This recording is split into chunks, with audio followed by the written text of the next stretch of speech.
బ్యాంకులను ముంచి మన దేశం నుంచి వేరే దేశానికి వెళ్ళి ఎంజాయ్ చేస్తున్న వాళ్ళు కొంతమంది ఇక్కడ బ్యాంకులను మొత్తం సంకరాకిచ్చి ఇక్కడ నుంచి వేరే దేశానికి బతుకుదెరువు కోసం పోయి ఆ దేశాన్నే సర్వనాశనం చేసేది కొంతమంది. అందులో ఉత్తరప్రదేశ్లో ఒక లైట్ వేస్తే అది సౌత్ ఆఫ్రికాలో వెలిగింది. సౌత్ ఆఫ్రికా ఇవాళ అల్లకల్లోలం కావడానికి కారణం ఉత్తరప్రదేశ్ సంబంధించిన ఇద్దరు వ్యక్తులు.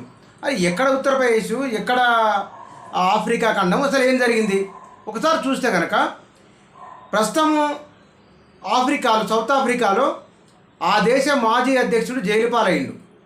అక్కడ ప్రధానమైన పట్టణాల లోపల లూటీలు జరుగుతున్నాయి, అక్కడ ఘర్షణ జరుగుతున్నది, పదుల సంఖ్యలో పౌరులు చనిపోతున్నారు. దీనికి అంతటి కారణం ఏంటంటే అవినీతి. ఈ అవినీతి మరి ఎట్లా అంటే మామూలుగా ఉంటుంది కదా అవినీతి అంటే, మనం అంటే చాలా సౌత్ ఆఫ్రికాతో పోలిస్తే ఇండియా చాలా అడ్వాన్స్డ్ కంట్రీ అనుకోవాలి.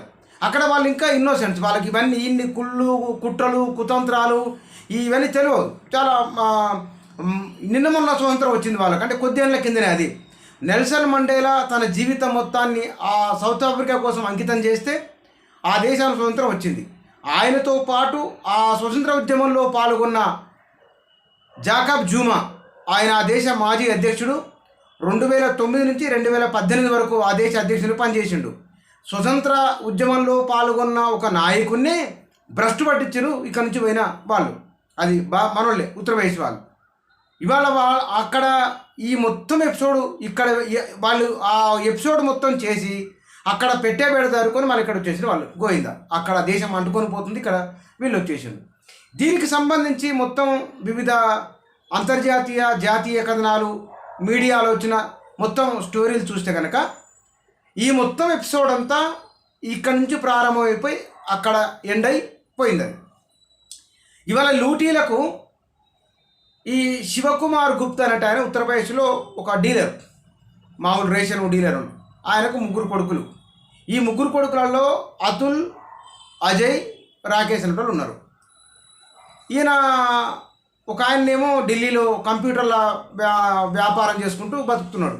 అప్పుడే 90ల నుంచి, అంటే అప్పుడప్పుడే కొత్త కంప్యూటర్లు వస్తున్నాయి కదా, ఆ వ్యాపారం ఏదో బాగానే ఉన్నది. ఒక ఆయన సౌత్ ఆఫ్రికా పోయిండు, అక్కడ చెప్పుల దుకాణం తెరిచిండు. చెప్పుల దుకాణం తెరిచిన ఆయన మెల్లగా అధికార పార్టీలో ఉన్న అందరితో దోస్తాను చేయడం మొదలుపెట్టిండు. అది ఏడిపోయిందంటే ఆఫ్రికా అధ్యక్షుడు ఏదన్నా పార్టీ ఇస్తే కనుక అతులో అజయ్ అక్కడ ఉండే వాతావరణం వచ్చింది. అంత స్థాయికి వెళ్ళిపోయింది వాళ్ళు. వెళ్ళిపోయి అక్కడ ఆ తర్వాత కొంతకాలానికి అక్కడ గనుల తవ్వకాలలో కూడా వీరు వాటా వచ్చేసింది. గనుల తవ్వకాలతో పాటు అక్కడ కంపెనీలు ఎస్టాబ్లిష్ అయినాయి. ఆ సౌత్ ఆఫ్రికాలో ఉన్న స్టాక్ ఎక్స్చేంజ్లో ఇలా కంపెనీలు లిస్ట్ అయిపోయినాయి. ఈ లిస్ట్ అయిపోయి అధ్యక్షునికి అక్కడున్న అధికారులకు లంచాలు ఇవ్వడం, వాళ్ళకు అనుకూలంగా మలుచుకోవడం, చాలా పెద్ద వ్యవస్థ నడిపినారు వాళ్ళు. ఈయన 2009 నుంచి 2018 మధ్య కాలంలో జాకబ్ జూమా అధ్యక్షుడున్నప్పుడు ఆయన మెల్లమెల్లగా ఆయన పదవి కాలం పోబోతున్నప్పుడు వీళ్ళు ప్రతిపక్ష పార్టీ వాళ్ళతో కూడా దోస్తాను చేస్తున్నారు. అంటే ఆఫ్రికన్ నేషనల్ కాంగ్రెస్ అధ్యక్షులు అధికారంలో ఉన్నప్పుడు వాళ్ళతో దోస్తాను, ఆ తర్వాత చేస్తున్న విపక్షంతో కూడా దోస్తాను చేస్తున్నారు వాళ్ళు. అంటే ఎటు వచ్చినా సరే వాళ్ళ వ్యాపారాలు బాగా నడిచేటట్టు చూసుకున్నారు. ఎంత వీలైతే అంత అవినీతి చేసుకుంటూ వచ్చిండ్రు. ఈ అవినీతి చేసుకుంటూ వస్తున్న క్రమంలో అక్కడ ఆర్థిక మందగమనం వచ్చింది. ఉద్యోగాల కల్పన ఆ ప్రభుత్వం చేయలేకపోయింది, ఆఫ్రికన్ నేషనల్ కాంగ్రెస్ పార్టీ చేయలేకపోయింది. నిరసన వ్యక్తం కావడం ప్రారంభమైంది.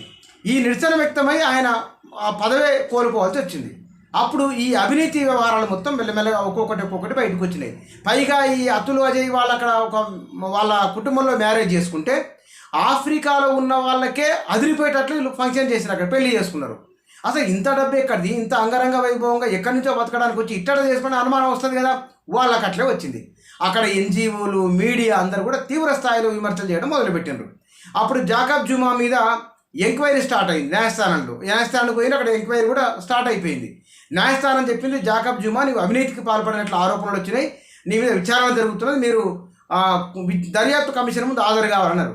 జాకబ్ జూమా హాజరు కాలేదు. అప్పుడు ఆయన న్యాయస్థానం అప్పటికి ఆయన 15 నెలల జైలు శిక్ష విధించింది. అక్కడ కోర్టుకు రాలేదు, దర్యాప్తు కమిషన్ ముందు హాజరు కాలేదు. అక్కడ పోలీసులు చెప్పారు నేను అరెస్ట్ చేస్తామన్నారు. అప్పుడు ఆయన పోలీసుల ముందు లొంగిపోయాడు. ఆయన లొంగిపోయిన వెంటనే ఆఫ్రికాలో ఉన్న ప్రధానమైన నగరాల లోపల ఆయన మద్దతుదారులు ఆందోళన చేయడం మొదలుపెట్టింది. మొదలు 2-3 రోజులు ఆందోళన స్టార్ట్ అయింది. ఆ తర్వాత ఏకంగా లూటీలకు వెళ్ళిపోయింది. బట్టల షాపులు, ఆహార దుకాణాలు, వైన్ షాపులు ఇవి ఎక్కడికక్కడ లూటీలు అయిపోతున్నాయి. ఎలక్ట్రానిక్స్ దుకాణాల ఎలక్ట్రానిక్ వస్తువులున్న షాపులు అయితే అంతులేని లూటీ అది. బంగ్లాలే మొత్తం తుడిచిపెట్టుకొని పోతున్నాయి.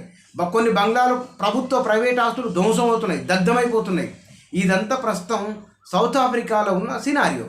మొత్తము సౌత్ ఆఫ్రికా చరిత్రలోనే ఆ దేశ మాజీ అధ్యక్షుడు అరెస్ట్ కావడం ఇది తొలిసారి.